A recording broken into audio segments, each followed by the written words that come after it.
किस्सा भूत बंगले की प्रासरार हकीकत। एक ज़माने का जिक्र है कि एक गांव के किनारे पर एक प्रासरार बंगला वाक़ था। ये बंगला काफ़ी अरसे से खाली था और गांव वाले उसे भूत बंगला के नाम से जानते थे। इस बंगले के बारे में कहानियां थीं कि वहां रात के वक्त अजीब व गरीब आवाज़ें सुनाई देती हैं और कभी कभार रोशनी के झलके दिखाई देते हैं।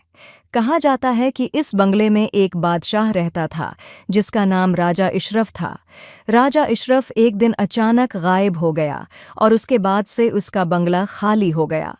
कोई नहीं जानता था कि राजा कहाँ चला गया, लेकिन लोग कहते थे कि उसके गायब होने के बाद से ही बंगला रूहों का मस्कन बन गया था। एक दिन गांव में एक नौजवान लड़का अमजद ने फैसला किया कि वो इस बंगले की हकीकत मालूम करेगा। अमजद बहुत बहादुर और मुतजस्सिस था और वो गांव की कहानियों पर यकीन नहीं करता था। इसने रात के वक्त बंगले का दौरा करने का इरादा किया जब सब लोग सो रहे थे। रात के 11 बजे अमजद बंगले के करीब पहुंचा। चांदनी रात में बंगले का साया और भी प्रासरार लग रहा था। उसने धीरे धीरे बंगले के दरवाजे की तरफ कदम बढ़ाए और दरवाजे को धकील दिया। दरवाज़ा करीच की आवाज़ के साथ खुल गया और अमजद अंदर दाखिल हो गया। बंगला अंधेरे और सन्नाटे में डूबा हुआ था। अमजद ने अपनी टार्च की रोशनी में कमरे का मुआयना किया। कमरे की दीवारों पर पुरानी तस्वीरें लगी हुई थीं और फर्श पर धूल की एक तह जम चुकी थी। अचानक अमजद ने एक सर्द हवा का झोंका महसूस किया और कुछ अजीब आवाज़ें सुने। वो आवाज़ें जैसे किसी ने सरगोशी की हो, हर तरफ से आ रही थीं। अमजद की धड़कन तेज़ हो गई, लेकिन उसने हिम्मत न हारी।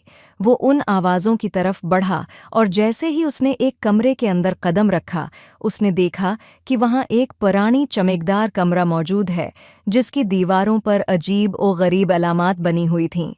कमरे के वस्त में एक पुराना अलमारी थी जिसमें से एक मध्यम रोशनी निकल रही थी। अमजद ने अलमारी की तरफ बढ़कर उसके दरवाजे को खोला और अंदर एक किताब मिली जिस पर सुनहरी हुरूफ में लिखा था, खुदा के अजाब से बचने के लिए हकीकत को जानना होगा। अमजद ने किताब को खोला और अंदर एक प्रासरार दास्तान पढ़ी जिसमें लिखा था कि राजा अशरफ ने अपने ज़ाती मफाद के लिए एक ख़तरनाक जादू किया था। जादू की ताकत के नतीजे में वो खुद एक रूह में तब्दील हो गया था और अब बंगले की रूहें इसी जादू की कैद में थीं।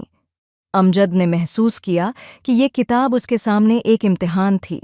उसे इस जादू को ख़त्म करने का तरीका मालूम करना था ताकि बंगले की रूहें आज़ाद हो सकें। उसने जादू के सभी राजों को समझने की कोशिश की और आखिरकार किताब में दी गई हदायत के मुताबिक एक ख़ास अमल किया। जैसे ही अमजद ने अमल मुकम्मल किया, बंगले के हर कमरे में एक रोशनी चमक उठी और परासरार आवाज़ें गायब हो गईं। बंगला अब परामन और खुशहाल नजर आ रहा था।